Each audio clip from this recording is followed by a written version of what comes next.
Good evening. This is Dr. Ellithorpe. We're here from Tustin Longevity Center in Southern California.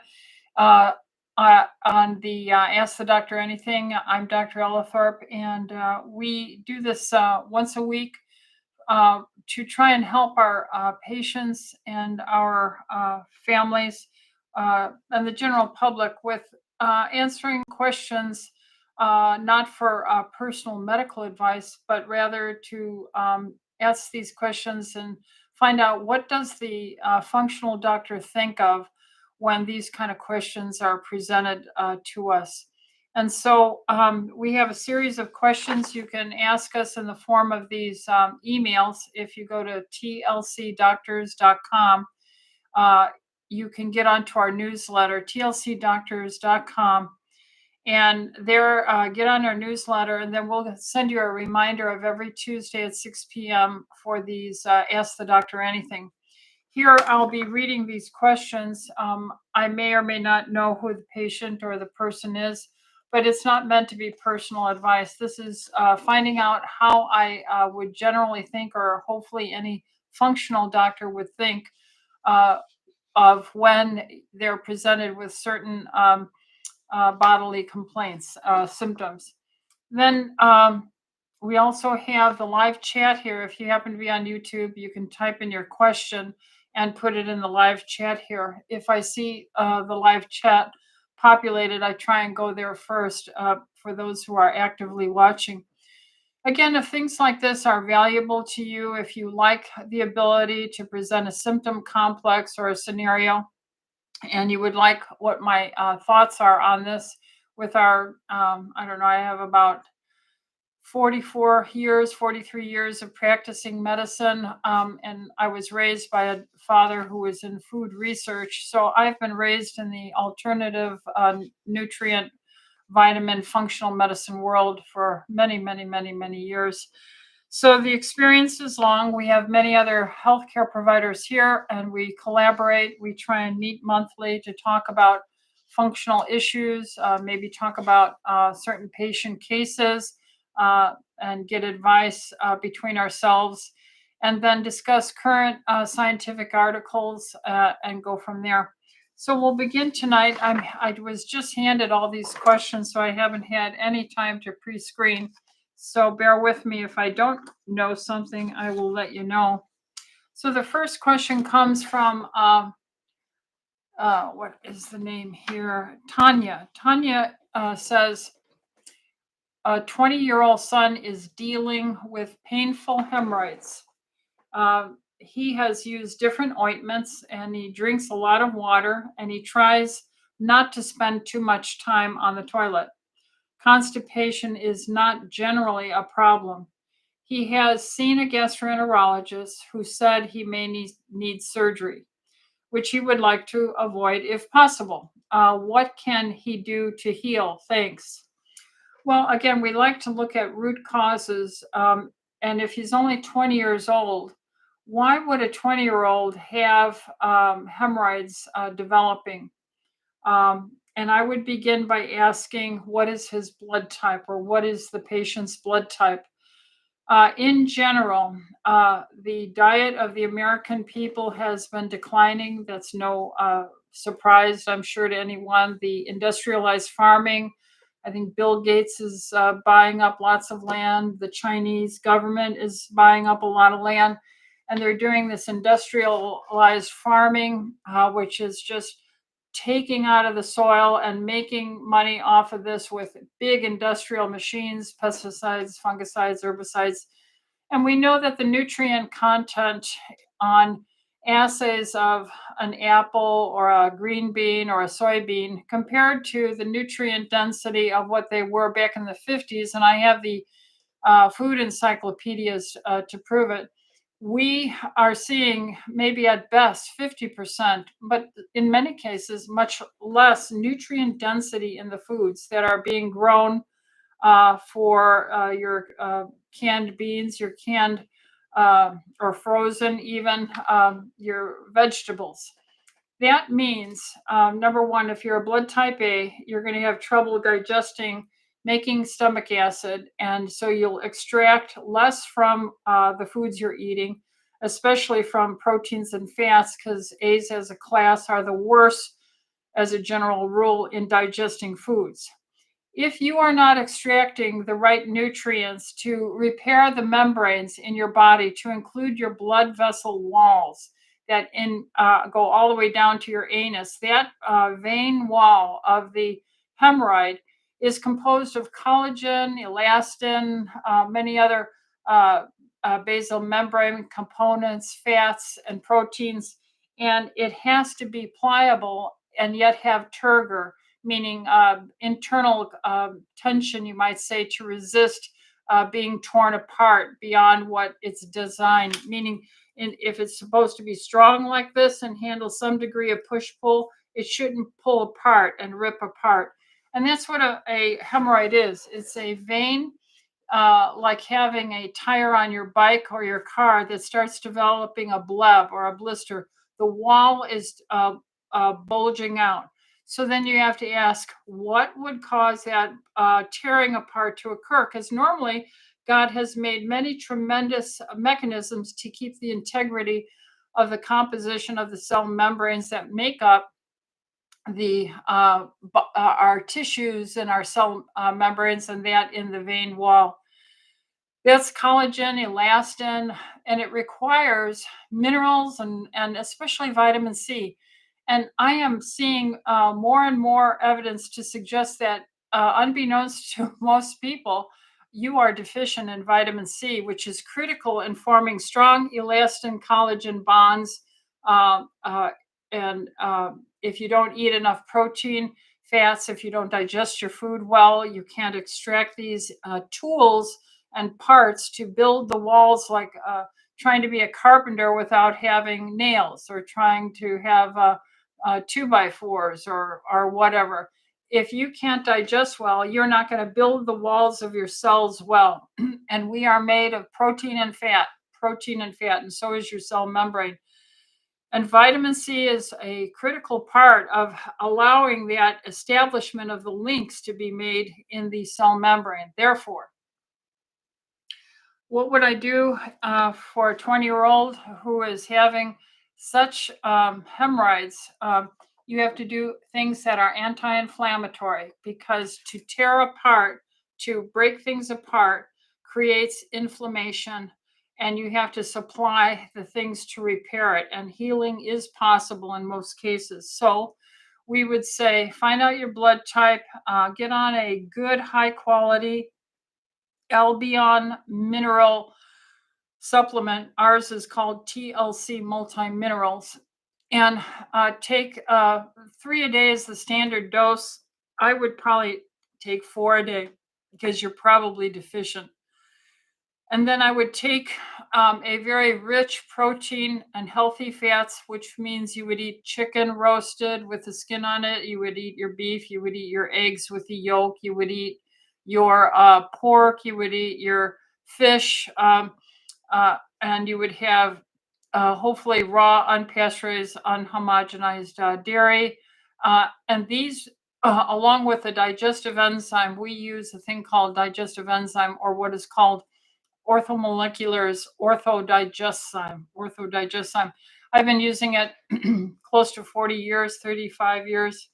And that will help you get the materials to go to that dilated hemorrhoid, to try and fill in so that it can reconnect and build a strong wall. Get rid of the inflammation. You have to drink plenty of water. Take a systemic enzyme to reduce the inflammation that chews up parts of cell membranes that are destroyed. You have to chew it up and bring in a new one, and get a new repair started. So if it's so injured, you chew it up, and then you wait for new material to create the repair in the cell membrane. So systemic enzymes will help to chew up these unrepairable aspects of cell membranes throughout your whole body, but they're taken on an empty stomach. So I'm talking about two kinds of enzymes. I'm talking about a digestive enzyme to help with the internal digestion of what you ate. Hopefully, it is a free range, high quality, nutrient dense piece of meat and vegetable, and got from organic sources as much as possible with your digestive enzymes. But when you're on an empty stomach, first thing in the morning, last thing at night, on an empty stomach, you would take maybe 5 systemic enzymes. We use Vitalzyme and Vascuzyme by Orthomolecular, which has these systemic anti-inflammatory enzymes, serapeptase, that will disinflame the body. Another thing that might be helpful is to get some nitroglycerin at a very low concentration, because if you put a little dab of that on the hemorrhoids area there, it helps to relax them, and the enzymes may chew up any blood that is clotting in that area. The water is needed to help dissolve it away. Interestingly enough, nitroglycerin is put into a ointment at like a 0.1 or 0.05% topical, and it helps dilate those vessels right there. So that's the direction I would begin with. George says, hello, age 50, PSA was 6.3, now it's 5.2. Biopsy, DNA test, MRI came up clear, praise the Lord. Urologist says the prostate's enlarged. I notice the stream is strong, then one day it becomes weak. I feel it inflames. I cut out dairy recently, wondering if wheat needs to be cut out. I eat 90% of my food organic.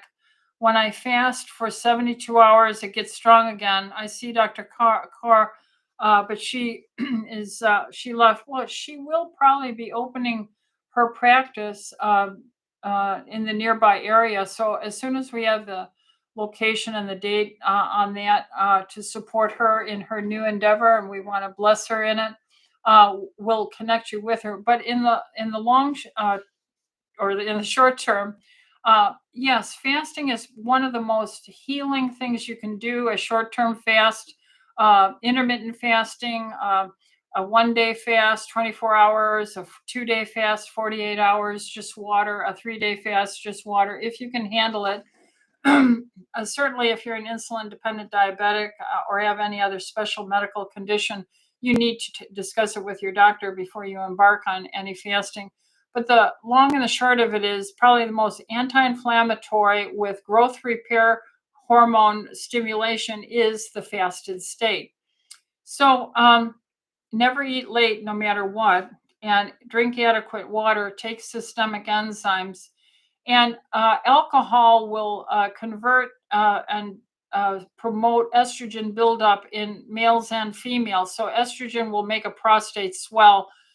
If you Google estrogen or estradiol and benign prostatic hypertrophy, you'll see they're linked completely. And a high carb diet, especially the grains, will be digested, and they'll sit in the warm, dark digestive system for 18, 24 hours, and they ferment, and that makes alcohol. So that will aggravate the problem too.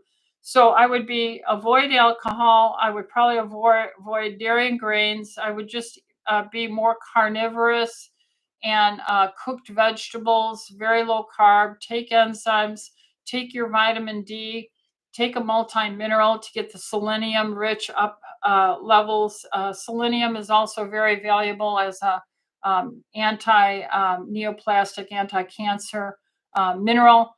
Melatonin that we produce at night, but our gut produces melatonin too. So I tend to use melatonin in the morning, and I make my own melatonin at night.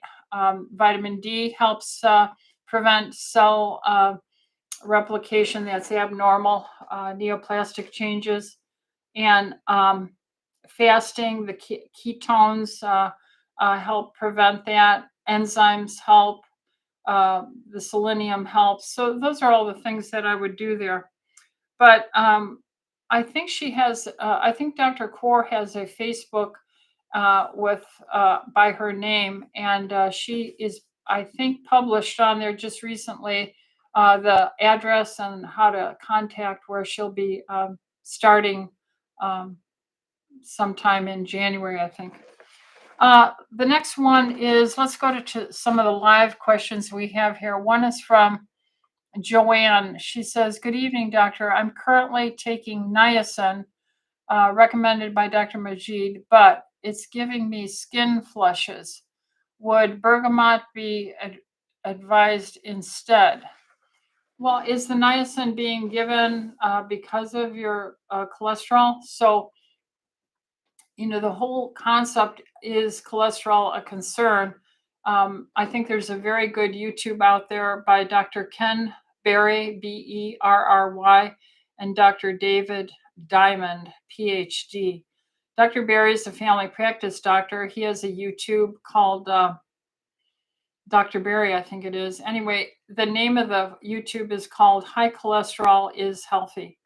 So I don't know what your readings are on that, but I would probably suspect that your levels are not to be concerned about, as the general rule is the older you get, if your cholesterol is not above 200 by the time you're 70, your mortality life expectancy is less than someone who is approaching 70 and has a cholesterol above 200. Now, I'm not talking about a cholesterol of, 500 and higher.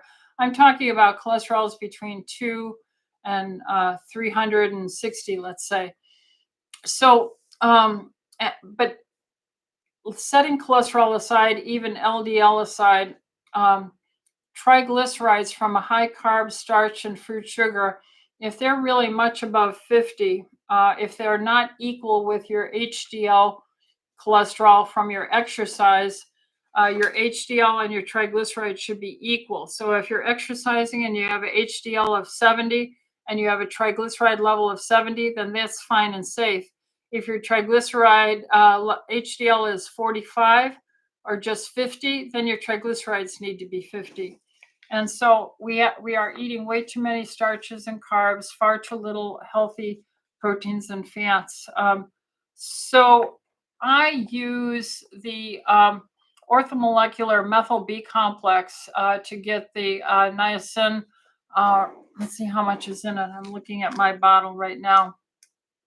It has 50 milligrams in it. So that's a very good dose. So, and it is in a form that shouldn't make you flush.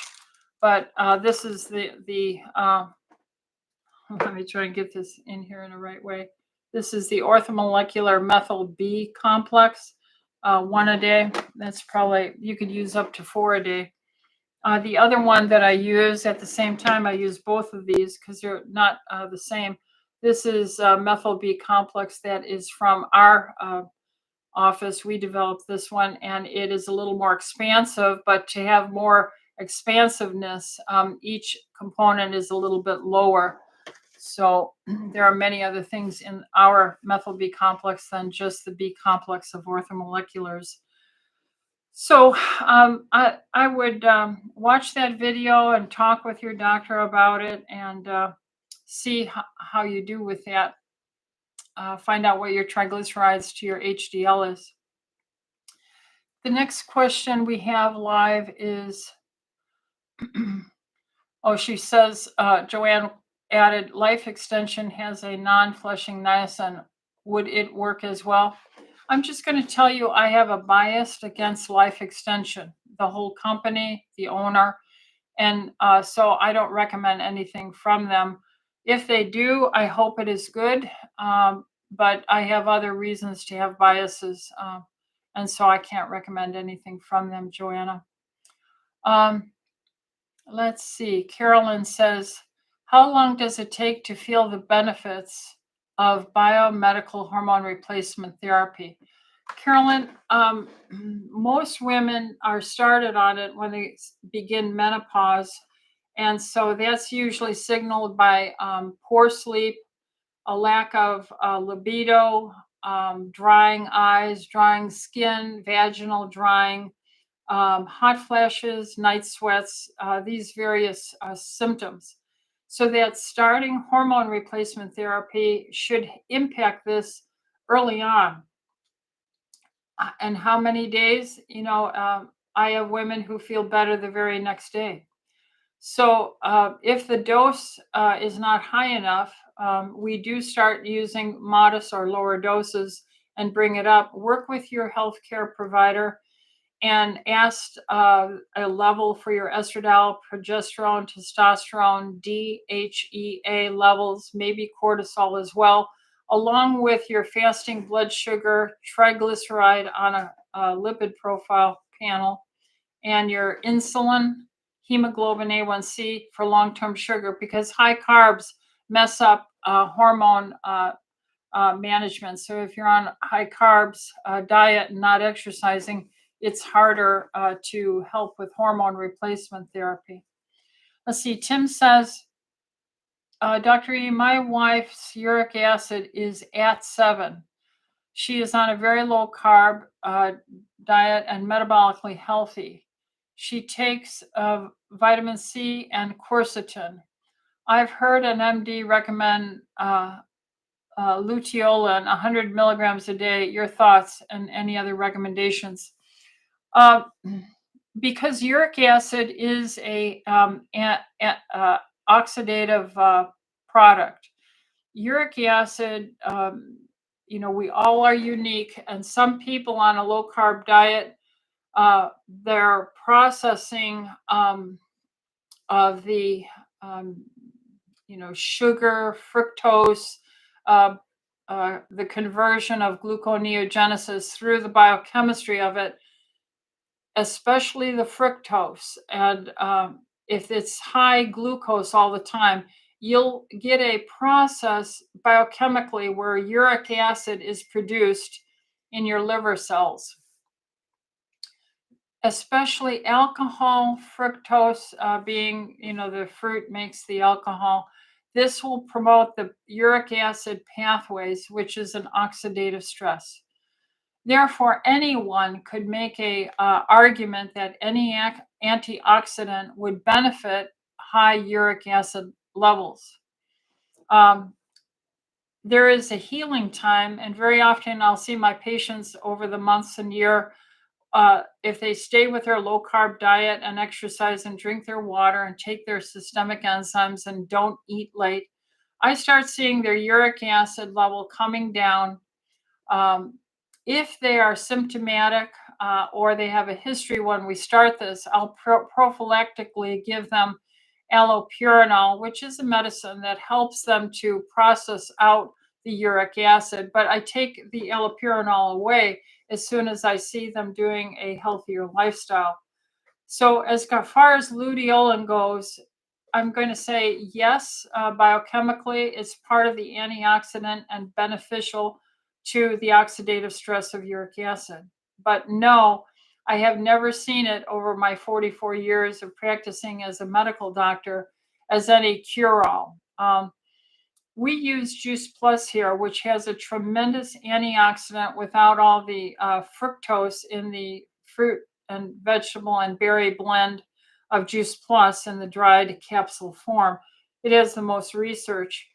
And I ask my patients, especially with gout, to stay away from all alcohol and fruit and juices. And that is a way to go.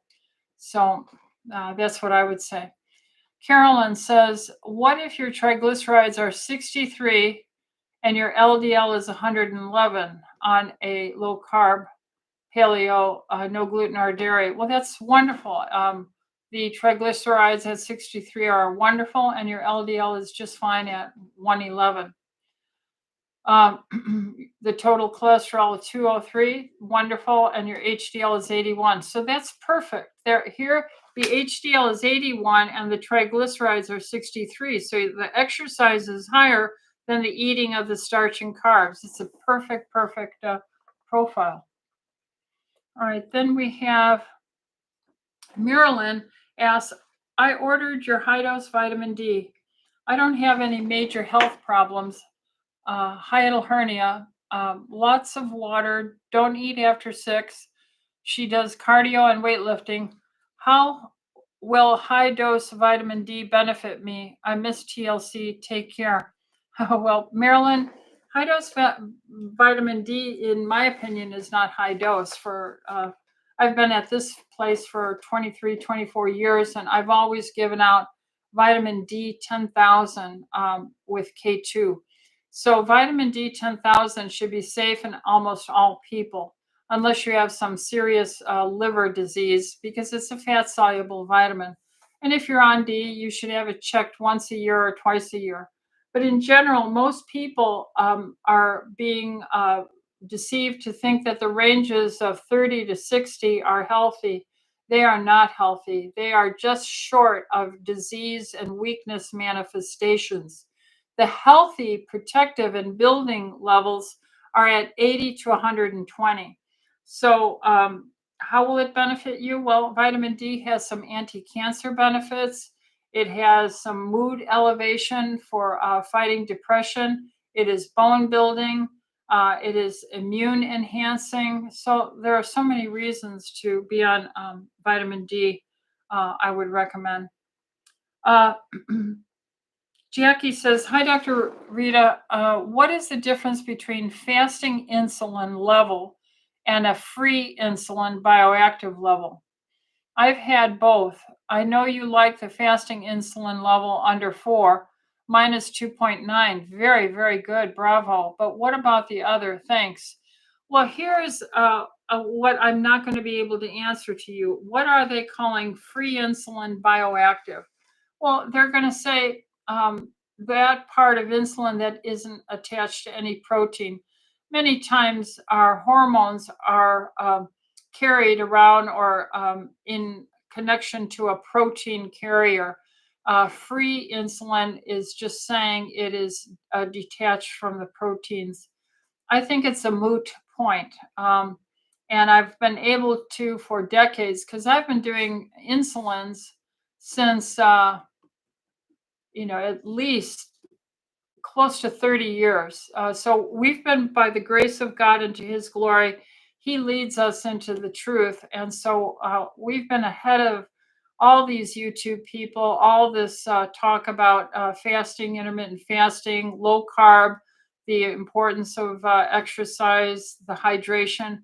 By God's grace, he's helped me to be ahead on the edge, many decades ahead of this. So I have never seen the need for a free insulin index or unbound to protein reported. It hasn't made any difference. And my patients, I thank God, are so healthy. Well, let's see. The next question is, Carol, what is your opinion of hydrogen water and the benefits being attributed to its self potential? Hydrogen water is providing that extra hydrogen ion, or liberating it. This positive little tiny molecule of a hydrogen is usually able to be used as an antioxidant in the body. So that's why it's powerful, and it's very, very valuable. But I've been talking about this water system I have here, of the wand sticking into my water. You can see this wand here like this. So this is called the analemma wand. I have it in my glass of water, and then I drink out of it this way. So this is generating structured water, which generates all the hydrogen as well. And this is probably the 4th state of water. You could look up Gerald Pollack, Pollack, the electrical structure of water on YouTube, and see it diagrammatically explained, as well as many other components. So I think the hydrogen water generators are fine, but I think you get the end point. We've actually found the science now that you have to have structured water, and that's what's in this tube here. You can see the bubble moving up on this tube here, and it's slower than it would be on a carpenter's level. And that means this water is more structured and thicker. and it helps protect the cell. It makes lots of hydrogen, yada, yada. So, yeah, I'm all in favor of it, but I think you'll have the best result if you go and learn about Gerald Pollack's The Electrical Structure of Water and get an analemma wand. It costs about $170. It's a one-time purchase. It'll last you a lifetime. All right. The next question is Mark. Mark asks, hello, my wife has just been diagnosed with mild emphysema. She lived with secondhand smoke as a child. After visiting TLC, her doctor found her heavy metals were off the chart. Highest was barium and lead. 5 others were in the yellow range. My question is, can we stop the progression of emphysema with chelation or reverse it? Thank you. Mark, EDTA, calcium disodium EDTA chelation, ethylene diamine tetracetic acid, is a molecule that is able to chelate or grab onto. Chele is the Latin for like crab or to hold on to. So chelation is the process of grabbing onto toxins, which are heavy metals that are cations that have 2 positive valences. One of the interesting things about my continued studies in medicine and health in the work of Dr. Gerald Pollack is that when you have structured water lining every cell membrane of the inside and the outside of every cell membrane, you have this electrically structured 4th stage of water, turning water into a more like gel component, which is mostly polymerized layers of OH molecules. The that is spit off, but is in near proximity to this more negative OH, creates a electrical differential, and that, like a battery, generates energy. This polymerization, you might say, or stacking of these OH molecules right at the cell membrane exclude all other molecular contaminants and materials so that the cell is kind of protected. The interesting thing is heavy metals are strongly positive. They're cations and they're 2 valences of positivity. So lead is positive 2, cadmium is positive 2, aluminum is positive 2, arsenic's positive 2, mercury is positive, uranium's positive. They're all positive cations. So these heavy metals come in and they can get into that negative area and hurt all your wonderful cell membranes, messing up the cell membrane. Purpose is to have receptors like eyes, ears, nose, throat, sense, and touch to receive and respond to their correct ligands, you might say, that are going to come and dock and talk to the cell to do its function. And if it's disrupted or that area of the cell membrane is injured because of heavy metals, you're going to get increasing populations of cells that are harmed. And the sad thing is heavy metals are, you don't get rid of them. You kind of balloon up over the years. You build them up, build them up, build them up. And then when you hit your 40s and 50s, your bone demineralization, where the body autonomically tries to put these bad things in more inert areas like your bone or fat. So when you start demineralizing, then you auto-intoxicate yourself with this demineralization potential. So you can see the tremendous benefit of trying to drink hydrogen water and do chelation therapy.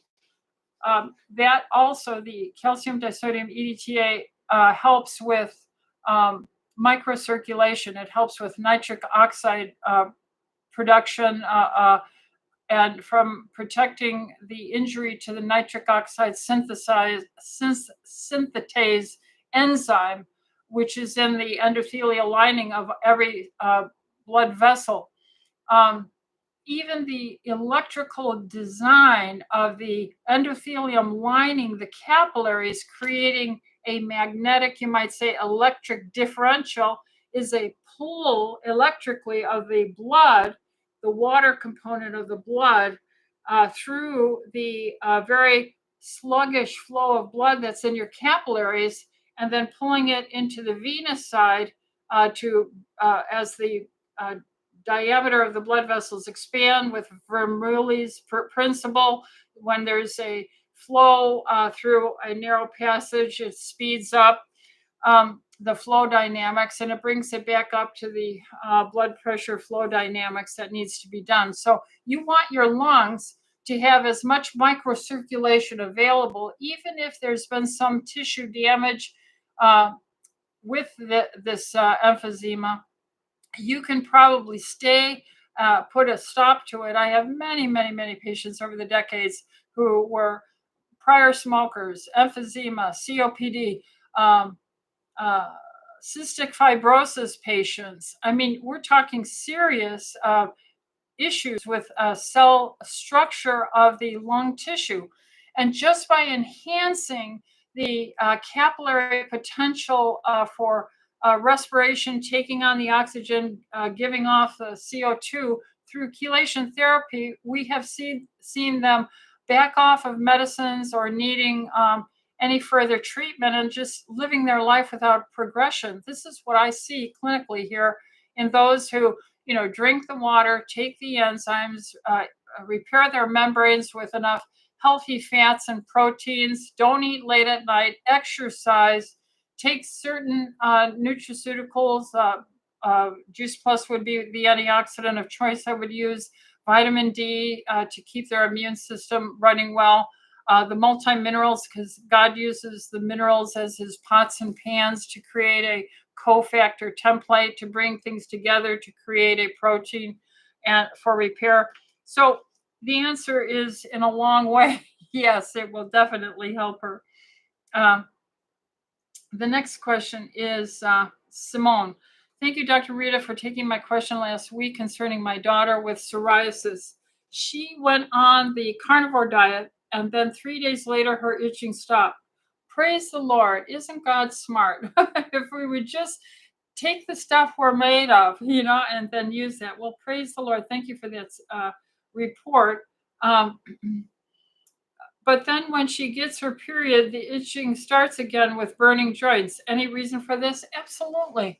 Because the woman's period is a time of inflammation in her body. She's actually built up the lining of the uterine wall, built it up enough that the cell material is breaking down. So you're getting fragments of cell injury that will generate the flow of the menstrual cycle. Those fragments in the microcirculation are picked up, little tiny side products of broken down cell membranes, and they have dual purposes. It'd be the same as if you punched yourself and you get a big bruise right here, big black and blue, all these injured cells, and then you ache in that side, and it's sore where you bruised yourself. Just like that, it's sore in the uterus. And then your whole body, when it sees those fragments of injured cells, is the definition of inflammation. So the inflammatory process is alerted every month. And that's why some women have a lot of issues with their menstrual cycle. But hang on, it will get better. She could take systemic enzymes along with eating enough healthy proteins and fats, the clinician's preference oil. She could put it on there. Don't over shower and put soap on and wash away all your wonderful oils on your skin. Terry asked the question, my husband, 78, has multiple testing done recently with 2 rounds of kappa lambda light chain free with ratio high and total serum low. His proteins and sodium are low and his B6 plasma is high. Can multiple supplements interacting cause this? Hematologist wants to do a bone marrow biopsy. Can cancer cells escape during a biopsy? Yeah, it's looking like multiple myeloma is a consideration here, Terry, with these light chain kappa lambda proteins. So yes, he needs the bone marrow density. He has to follow the advice of his doctor. Have I seen vitamins generate this? Never. I haven't seen this. And I've been working 44 years in this, and even beforehand in, prior in college and stuff. And as a teenager, listening to my dad and junior high and my science projects. So No, I would say that's not. Now, does a biopsy promote this as a exposing fragments of freeing up cells that are cancerous into the bloodstream? I think that has been put to rest. If you have cancer, it's been there working for years, many years. I think the average that is agreed on is it's taken 8 years for some part to become so irritated, and the DNA challenge for providing repair of a constantly irritated area of the body, that it reverts to old. In my humble opinion, I think this is Professor John Beard's trophoblastic theory of cancer, where such oxidative stress, hypoxia, and inflammation at the same site irritates the cell so much, operating under poor condition, that it goes to its ultimate survival and wakes up old genes of when we were single cell, 2 cell, 4 cell, 8 cell, 16 cell, uh, 32 cells, 64 cells, 128 cells, a glob growing as we develop as human beings. And we had no lungs, we had no heart, we had no components. All our needs were met through diffusion through the cell membranes. But when we get to a certain critical mass, there is not enough diffusion of oxygen and waste removal. And so this triggers the placenta and the development of a placenta and the embedding of the placenta into the uterine wall, which is like a cancer developing, a vascular part with a growth invading into the uterine wall. And indeed, if this is unchecked, there's an extremely rare pregnancy cancer where, in fact, it's never turned off.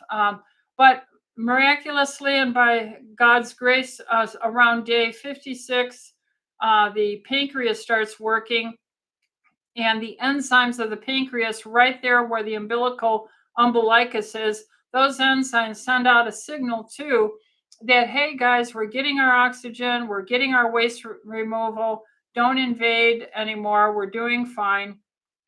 And this is just a beautiful symphony of life in the development of the new baby being developed. So I said all that to say, with the growth of tumors in us, it's not like there was nothing there 3 weeks ago or last year. You have cells, and in fact, there's arguments saying we have circulating tumor cells from irritated spots throughout our bodies all the time. And if you take care of your immune system, you keep your blood sugars low, you keep your enzymes up so they can do surveillance, your killer cells, your NK killer cells, your T regulatory cells, Th1, Th2, T regulatory cells, and they're out there doing surveillance. And if they see a abnormal looking circulating tumor cell, they're going to eat it up. Fasting stimulates this, and so people who do periodic intermittent fasting, a 24 or a 48 or a 72-hour on a cyclical basis, where they kind of just stop stressing their body with food, and they let their water and their immune system get kind of cleaned up and better alert and active duty for surveillance and cleaning up these things as an anti-cancer protocol. Plus, it lowers the glucose, which stops insulin, which stimulates growth. So it's a circuitous thing. You can't talk about health without going the whole circle of the body and life, and everything is connected to everything. So don't worry about the biopsy spreading anything. Follow the hematologist's advice. Yes, it's concerning for multiple myeloma or some kind of malignancy, and do follow this, and then work with a good functional doctor that can guide them through all these supportive lifestyle and nutrient patterns to get great success. Brian says, Dr. E, thanks for all you do. Well, thank you, Brian. I'm doing it for God because he so loves every patient we have, one of his creation. I'm a 65-year-old male currently dealing with lots of mucus production. Started a few days ago with a sore throat, then morphed into postnasal drip with violent coughing attacks, mostly at night. Drinking water, taking systemic and digestive enzymes, vitamin K2 with D3, energy core, zinc with vitamin C. Any other suggestions? Well, Argentine silver, you could squirt up your nose and morning and evening. You could come in for a high dose vitamin C drip. You could fast for 24 hours and stimulate your immune system. Um, and you could take a natural antihistamine that kind of dries you up, plus quercetin in the natural antihistamine we have called Seasonal Shield, which is orthomolecular's D-hist. And I've been on that 30 years every day of my life because I have a lot of mucus production. Get away from dairy and maybe grains and just stick with a protein vegetable diet for a week. And see if that doesn't clear things up. You might double or even triple your vitamin D for 3 to 5 days just to build up your vitamin D level. That's also another anti-cancer, antiviral, anti-infectious thing to do. So those are my suggestions there. We have some new questions coming in. Whitlock says, hello, dear Dr. Rita. It's so sweet how lovingly you people are. It makes me so happy to be able to serve and minister to you. I have been taking some of my supplements, which require taking on an empty stomach during the night when I awake to go to the bathroom. Is there a disadvantage to taking it during sleep time when the body is in a rest time? Thank you very much. No, I think your body actually needs as much healthy volume of material such as the construction bricks and mortar and boards and nails and plasterboard and wire and piping and everything to build a house. All those things have to be available as the process of repair is occurring. So at nighttime, this is when you're most needed to have available those minerals and those B vitamins and so forth. And I actually often take at nighttime extra B. I take this I take the orthomolecular B complex as a de-stressor. I always take an extra high dose vitamin C at night. I take, what else do I take at night? I take an extra mineral, so I have more templates, pots and pans for things to be repaired on. And I take enzymes to disinflame. I drink the water. Nowadays, in my 70s, that makes me have to get up and urinate at night once, sometimes not, but it's all good with me. And I am just so happy the rate at which I repair little bruises or cuts and scratches is still optimistically useful. And so, yeah, I think it's fine to take it at night, Ms. Whitlock. Next question here is Sylvia. What is the best for bones and lymphatic system drainage?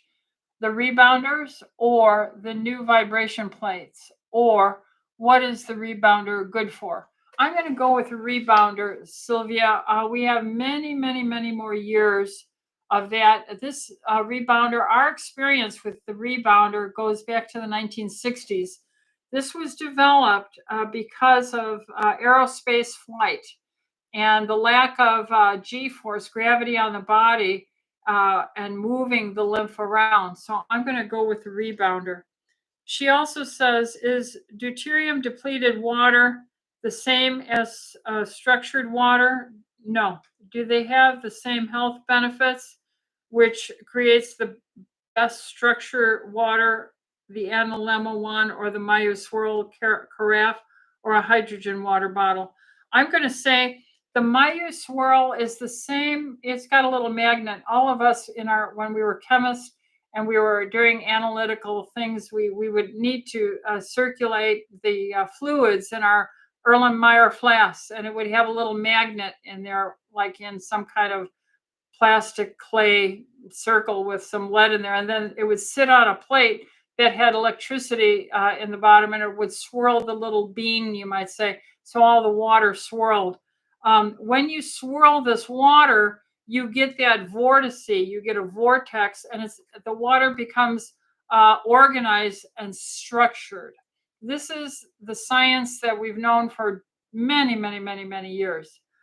But with the development of understanding with the light microscopy, the cell membrane, and the actual movement, we saw literally the exclusion zone of the layering of the OH molecules to push away debris and solutes from the membrane, maybe, 50 microns on the surface of everything. This gets rid of all those pollutants. It's quite remarkable, the lattice, the geometric potential of this for science and industry is just inconceivable. I believe our future computers will be structured water, and you'll have little water cell phones and little water computers, okay, based on it. It's much more versatile than silicone, which is, and then the plus minus, you only have those options and variations. With these lattices, the variation is limitless, and that's why I think it's a God thing. So, yeah, I would go with the analemma water. Remember, like if you throw a pebble into a pond that's quiet, that pebble is going to be a dominant signature piece of information hitting the water, and all the water is going to circularly vibrate to the present of that dominant piece of new frequency information into the pond. Now, it'll dissipate over time, and the water will go back to its chaos and lack of organization. But when you put this wand into the water that you're going to drink, the frequencies being emitted by this analemma wand will dominate, like throwing a pebble into water, and it will entrain the disorganized, chaotic water into an obedient, structured environment. And because I leave my wand in the actual glass I drink from, I actually just put it in my glass and drink from it. I'm drinking structured water, which amplifies my electrical transmembrane potential, my energy, my immune system, my cell function, my brain waves, my sleep, my joints, everything is improved. All right, next page. Susan says, is it okay to take Adrenovive long term? I only take half a dose. Yes, because it's herbal and quite safe. We have many who have been on it for years. Lee says, I believe I have a leaky gut. How do I heal it? What happens when you have a leaky gut? Are you nutrient deficient because of it? I feel like I am always tired. Thank you. Lee, the lining of your tube from your mouth all the way down your throat, the esophagus, the stomach, the intestines, small intestines, then into the large intestines, and then out, that's a continuous tube. If you don't digest well, and as we age, we all begin to lack digestive abilities. So even if you're not a blood type A, but A's have less digestive enzymes and less stomach acid, so they make less intrinsic factor, and they have less B vitamins, so they have less critical cofactors for many biochemical demands throughout their whole body and every cell, 40 trillion cells. So yeah, if you don't digest well, if you have partially undigested food, maldigested, where if you protease is supposed to take two things apart like that, but you don't have enough and it gets partially changed, then it looks weird instead of like this. Then as that food goes down and being surveilled by your intestine, it'll look foreign. It'll look like a abnormal invader. Then your immune system gets alerted. Then you're using up your immune system on stupid maldigested food when it maybe should be doing cancer surveillance for circulating tumor cells. And so it goes that if that alarm goes off for the immune system, the joints between cells begins to get leaky and open apart in the membrane of the cell. So if the cell is like that, and it gets leaky and we have breaks between the cells, then food can get through. That food your body will make an immune response to, plus other toxins that come through the food system. And so your whole cycle of inflammation and alarm will aggravate and make more and more and more leaky areas of your gut, which will waste your immune system, use up your nutrients, and make you tired. So how do you fix it? Well, if the cell membrane is made of protein and fat, it's not made of fruits and vegetables. So eat a rich protein and fat, healthy grass-fed beef, a wild-caught fish, prairie raised chickens and eggs. Have prairie raised pigs and bacon and these healthy things that give us all the protein and fat that make up the membranes. Drink enough water, don't eat late, do intermittent fasting, take a good multivitamin, a good mineral, take digestive enzymes, and start exercising, even if you're tired. And then use a probiotic and see a good functional doctor that can do a complete digestive stool analysis. And they can look at your lipid profile, your sugar profile. They could do food allergies to see how many foods you are reacting to. They can look at inflammatory markers in your complete digestive analysis and your probiotic levels. So there's just so many things we could do. And let's see, our last question. Let's see, Christina says, hi, Dr. Rita, what can I do to help stress levels? Life is stressful, but is there any vitamins that help? I'm going to tell you, you need these B vitamins because you're going to use up your B vitamins. You're peeing them away. It'll make your urine look a little yellow, but you need a lot of B vitamins. I use the magnesium and the TLC multi-min Albion, the highest quality there is. And then I don't eat at night. I go to bed, I shut the lights off and try and get this light pollution away so I can get a good night's sleep. And by not eating late, then there's no food to digest, and your repair is amplified with an empty stomach if you go to bed hungry, and maybe just eat breakfast and lunches and give up dinners. That helps with stress. Then vitamin C, because stress will use up your vitamin C. And a natural mood elevator is vitamin D. Get your vitamin D levels up.